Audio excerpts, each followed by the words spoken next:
Vamos falar agora sobre a situação no México. Uma operação contra El Mencho deixou outros 57 mortos, diz o governo do México, né? Número de momento. Vítimas são 25 membros da Guarda Nacional, um guarda penitenciário, um funcionário da Procuradoria-Geral do Estado. Detalhou esses números. A morte de El Mencho, chefe da... quadrilha? Como é que eu posso chamar? Como é que chama lá? Cartel. Obrigado. Cartel. Isso desencadeou uma onda de violência no México, com bloqueios, incêndios e a suspensão de aulas em vários estados. Vamos trazer aqui a Regiane Bressan. Ela é professora de Relações Internacionais da Unifesp. Regiane, bem-vinda. Boa tarde. Bom, essa situação, a gente sabe como os Estados Unidos têm cobrado do México ações práticas no combate ao narcotráfico, né? A presidente se mobilizou, conseguiu neutralizar, né, esse El Mencho, mas há consequências agora, né? A cidade o país está sofrendo bastante com ataques.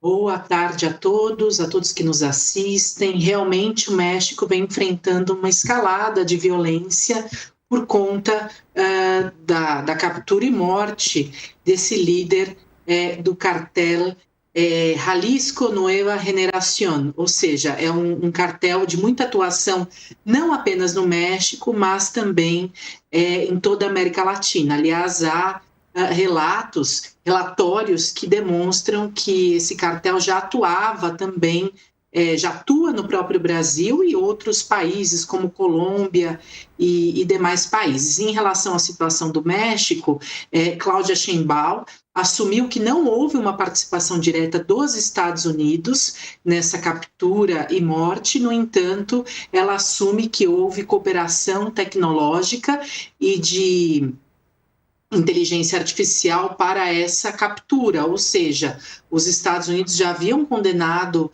há muito tempo esse líder. Aliás, esse líder ele sofreu deportação em 1992, quando já era traficante de heroína nos Estados Unidos, e quando voltou para o México, ele chegou inclusive a trabalhar no departamento da polícia e depois se enveredou de novo para o narcotráfico e atualmente era o maior líder desse cartel, ou seja, é uma pessoa de muita representação para a sociedade mexicana e, claro, para aqueles que estão envolvidos nos cartéis mexicanos.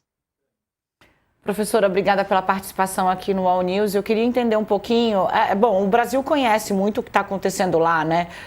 Operação contra o Comando Vermelho, deixa o Rio de Janeiro sitiado, o crime desce, fecha a principal via de acesso, incendeia ônibus, faz uma série de saques, enfim, a gente conhece exatamente essa realidade, mas eu queria que a senhora explicasse um pouco qual o impacto disso, não só no México, que há algum tempo não via esse tipo de reação violenta, e também na gestão da Claudia Sheinbaum, né, que é uma mulher, uma política de nova geração, vinha fazendo uma gestão bastante equilibrada, pressionadíssima, faz esse ataque aos cartéis, é um dos principais cartéis do México, e agora vem essa espécie de retaliação. Queria que a senhora trouxesse uma análise nesse sentido. Daniela, é um prazer falar com você. Você tocou num ponto muito importante.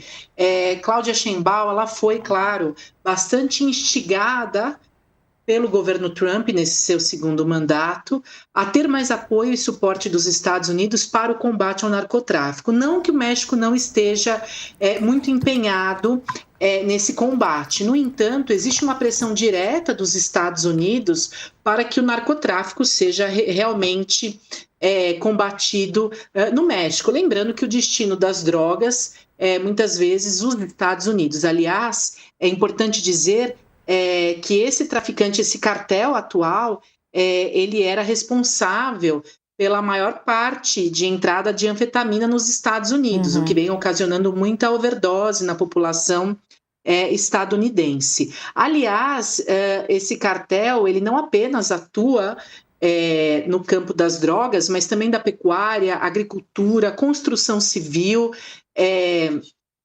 extração ilegal de madeira e também em combustível, ou seja, nós precisamos entender a dimensão desse cartel para conseguir dimensionar o quanto a captura e morte dessa liderança reverbera nas instâncias ligadas ao narcotráfico no México, como você disse, não muito diferente do que acontece ocasionalmente no próprio Rio de Janeiro, e da preocupação dos Estados Unidos em conter esse tipo de organização que atualmente, diferente dos anos 90, que atuava geralmente em um único país, como por exemplo a Operação Colômbia, atualmente essas redes elas têm uma atuação internacional muito importante e fica cada vez mais difícil combatê-las ou mesmo desestruturá-las. Sakamoto. Professora, boa tarde. Sakamoto aqui, obrigado aqui pela presença.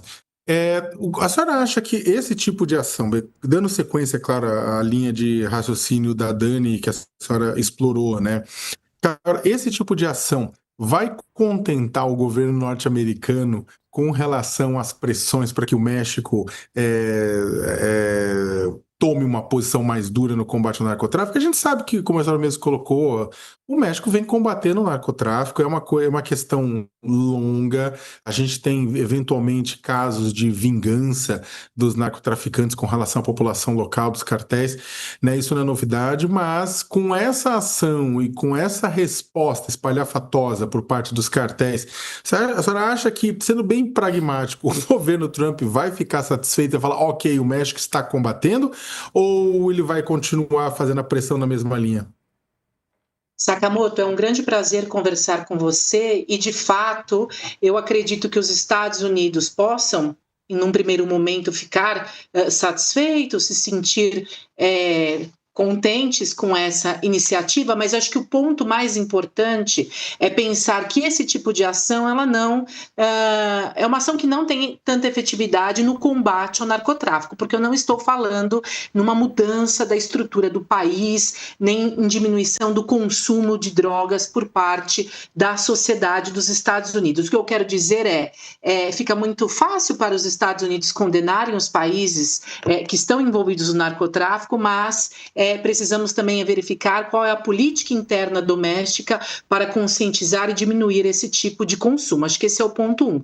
Um ponto 2 é pensar o quanto os Estados Unidos favorecem o México no combate à desigualdade e pobreza, porque o que leva um cidadão, um jovem, como o caso desse líder, que ele era camponês, ele plantava abacates, ele foi tentar uma condição de vida melhor no México, lá ele se envolveu com o narcotráfico, ou seja, não era certamente a primeira opção de vida dele, já que ele veio de uma família camponesa, mas as condições mexicanas levaram esse jovem também a fazer essa escolha. É claro que eu não quero eximir a responsabilidade do jovem, mas eu tenho que assumir que existe uma estrutura social que muitas vezes incita, que muitas vezes acaba favorecendo esse tipo de problema. Ou seja, eu tenho uma grande preocupação do quanto os Estados Unidos, de fato, estão ajudando o México a mudar essa estrutura que seria tão importante para diminuir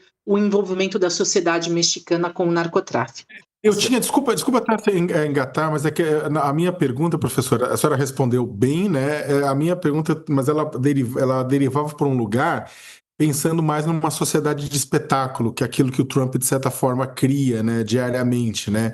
E que eu não estou falando que a reação foi um espetáculo, né? A reação foi séria, tem gente morrendo no México, mas o que eu perguntei era com relação a criado toda essa situação, bombas, aeroportos, colunas de fumaça pelo México.